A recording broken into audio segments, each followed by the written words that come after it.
But that is where I guess you say she really met my father and, you know. Right. Yeah. So they ended up having you, Yeah.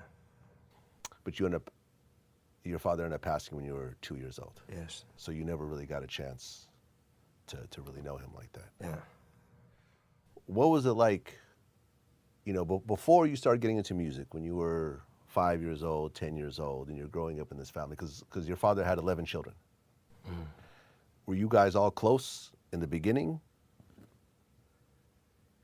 As far as I can remember, Yeah. you know what I mean? We always been close. My older brothers and sisters always, them check for me, As a little youth, as a little baby, they would always still come pick me up, and we'd always, holidays, we go spend time, and, you know what I mean? And even our mothers were very supportive of that, of us coming together as children, you know what I mean? So as far back as I can remember, yeah. Okay. And you're the youngest child? Youngest son. So there's a daughter that's younger than you? Yeah. Okay. So you're growing up in this environment. At what point did you think, okay, I wanna start doing some music myself? It was always there. I mean, as a very young child, I can remember having to perform my father's songs. I used to put on vinyl. I used to have a little Fisher Price turntable. Okay. And I would put on his songs and pretend to be on stage, and that was like a nightly ritual before going to bed. So it was always something that was there in my life, and till we started doing shows in my aunt's living room. And then my aunt, Donna Core, she was the one who really said, let's try to do it publicly. So we started doing like Mother's Day events, little girls' birthday parties, things of this nature. And that was with a group called the Shepherds. Right, and that was with Freddie McGregor's daughter. Right. And Cat Core from Third World. Right. His son. Right. So his mom was the one who put it together. You know what I mean? Okay. Right. So so that was, so like again, it was always something that was very dear from I was very young. And then what really happens still now is that, dancehall music play a real big influence in me becoming an artist too. Okay. Because, of course, my family's music was always present, but dancehall music was the first music I started to buy for myself. Yeah. And going to concerts, I would always have the opportunity to go to concerts as a young child. And, I would remember seeing people like Shabba Ranks and Tiger and Peter Metro, and I would say I want to be like that. I want to do what they're doing. Right. As opposed to saying I want to More be roots. doing what my dad is doing, you know what I mean? Yeah. Okay. Were there, when you were growing up and you were playing your dad's songs, were there specific songs that you really loved? I can't remember what they were when I was that age. There's, Right. I can tell you, so for me now, I would say I kind of like, in generally speaking, the more darker sounding stuff. So One Love might not always be on my playlist, Like personally. Zimbabwe, songs like that? Yeah, and Top Ranking and, Okay. Were you Junior Gong when you were in the Shepherds, or did that come later? No, that came later. Okay. Yeah. So when did the Junior Gong name come about? That came about really shortly after we stopped doing the Shepherds, shortly after that, because of now becoming basically a solo artist. And again, within the dancehall community, you wouldn't usually use your government name, you know what I mean? So trying to search for an acronym, you know what I mean? And of course, being that Gong is one of my father's nicknames, Yeah.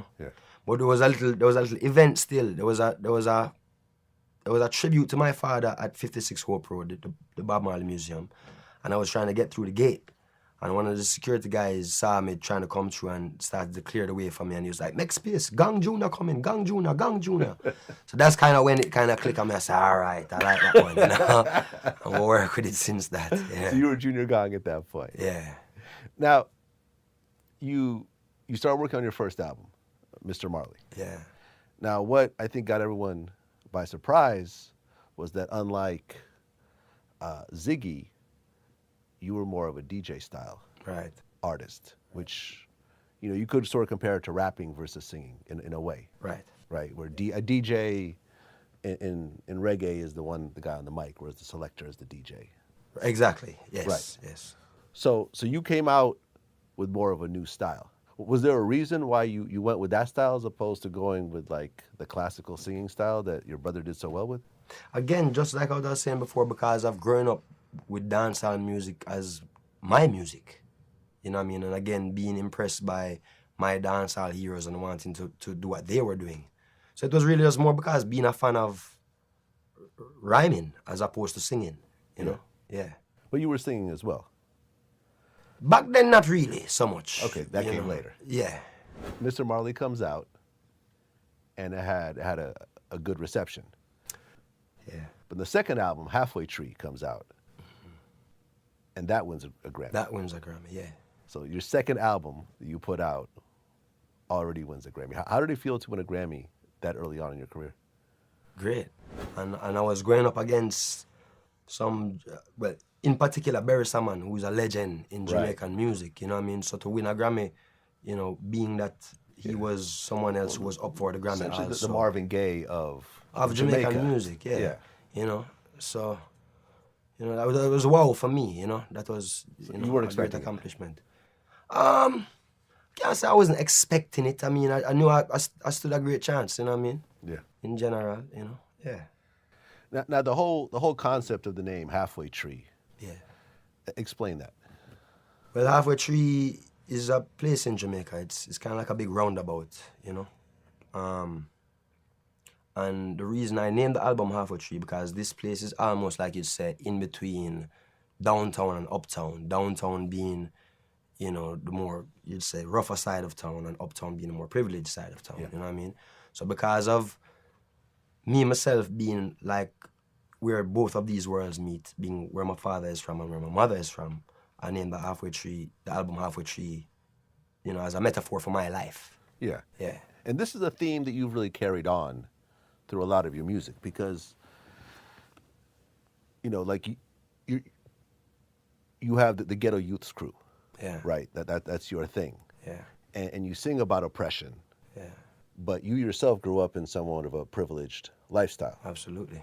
How does that really balance out? Because you don't really see, I mean, when you look at reggae in general, most of the artists come from the slums. You know, I mean, even Bounty Killer, I think, we're dissing. Didn't he diss certain artists, call them Uptown Boys and stuff like that at certain points? Perhaps. Yeah. Yeah. So how does that balance out when you're singing about an oppression that you yourself may not have actually experienced? You know, I'm only one generation removed, so I'm counting my blessings. You know what I mean? Perhaps if it wasn't for music and my father being who he was, I might not exist. You know, who knows?